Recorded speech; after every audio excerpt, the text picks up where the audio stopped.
Су ресурстары маркетинг жауапкершілігі шектеулі серіктестігінде сумен қамту және кәріз жүйесі 500 сұрақ 500 жауап анықтамалық кітабының тұсаукесері өтті.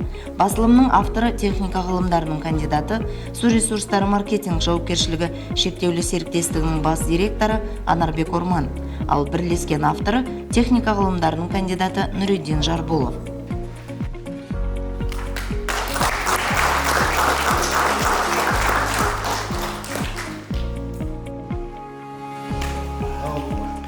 Ал енді мен бір өзім қол қойып 10 кітапты берейін.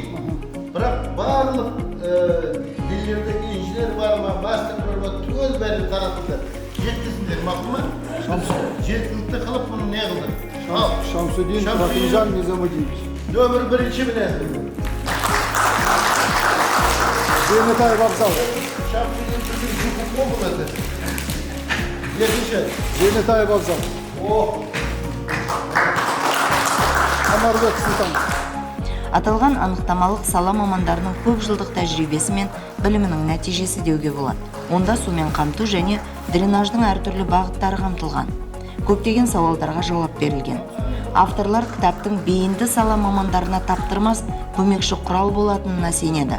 Сонымен қатар бұл еңбек оқу орталықтарында біліктілігін арттыратын студенттер мен су арнасының қызметкерлері үшін бірегей оқу құралы.